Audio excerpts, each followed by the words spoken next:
Sidang perdana tragedi Kanjuruhan digelar secara terbatas di Pengadilan Negeri Surabaya. Pengunjung ruang sidang dibatasi, hanya korban dan keluarga korban yang bisa memasuki ruang sidang. Sementara 5 terdakwa kasus kerusuhan Kanjuruhan hadir secara online. 15 jaksa penuntut umum bergantian membacakan dakwaan bagi kelima terdakwa.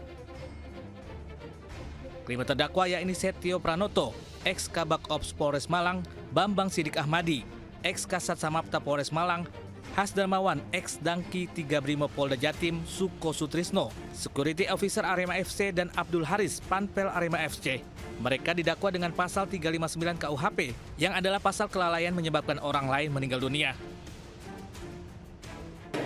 Tidak mempertimbangkan resiko yang akan timbul pada saat terdakwa memerintahkan kepada para anggotanya untuk melakukan penembakan gas air mata, merupakan kecerobohan dan bentuk ketidakhati-hatian sehingga menimbulkan atau memperbesar timbulnya resiko, yaitu penonton menjadi panik dan berdesak-desakan untuk keluar dari stadion sehingga terjadi penutupan koridor di pintu stadion, terutama di pintu 3, 10, 11, 12, 13, dan 14 yang menyebabkan para supporter terjepit dan terhingga-hingga.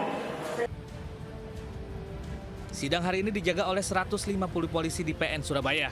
Selain itu, polisi juga melakukan penyekatan di seluruh perbatasan Malang menuju Surabaya. Hal ini dilakukan untuk mencegah Aremania datang ke persidangan. Pasalnya, jajaran kepolisian dan pengadilan serta Kejati sepakat untuk tidak mengizinkan adanya aksi unjuk rasa selama sidang berlangsung.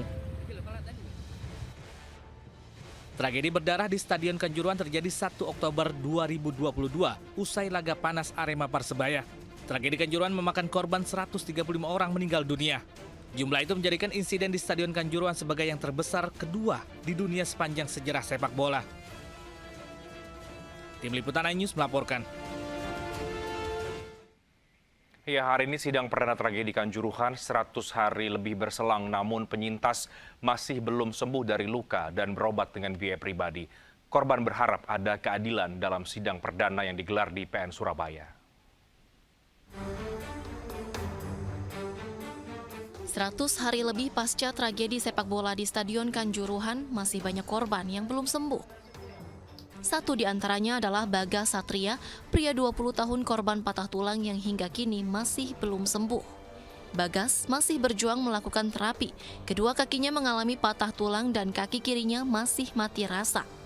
Sehari-hari ia masih harus menggunakan alat bantu untuk membantunya berjalan.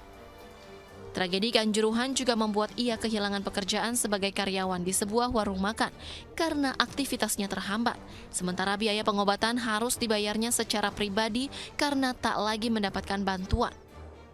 Terasa kalau diangkat itu gemeteran gitu, kayak belum kuat. Ini masih pakai alat bantu krek itu, Mas? Iya. Bagas kini dalam bantuan pengawasan relawan.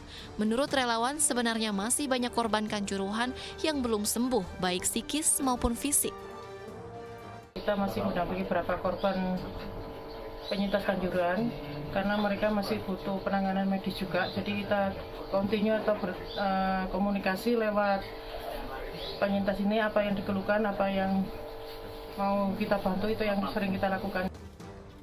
Di sidang perdana tragedi Kanjuruhan yang digelar hari ini di Pengadilan Negeri Surabaya, Bagas berharap keadilan hukum dan pengusutan tuntas.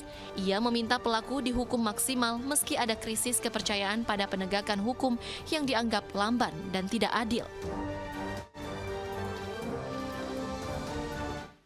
Kongres Biasa PSSI kemarin menetapkan Komite Pemilihan atau KP dan Komite Banding Pemilihan atau KBP. KP dan KBP bertugas menyiapkan Kongres Luar Biasa Februari mendatang untuk memilih Ketua Umum PSSI yang baru.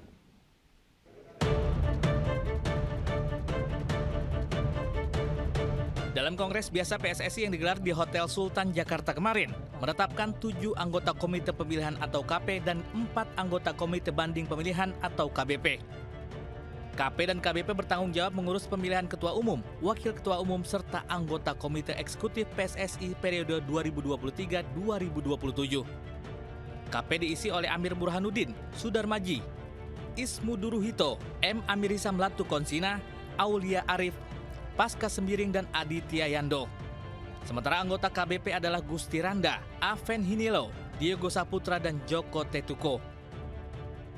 Ada sejumlah tahapan yang harus dilalui oleh para kandidat ketua umum maupun wakil ketua umum PSSI yang baru. Di antaranya pengecekan berkas administrasi, rekapitulasi, penetapan kandidat, dan proses banding di persidangan bila ada. Dalam kongres kemarin, Ketua Umum PSSI Muhammad Iriawan alias Iwan Bule memastikan tidak akan maju dalam pemilihan Ketua Umum PSSI mendatang. Saya merasa pengabdian saya kepada PSSI sudah cukup maksimal.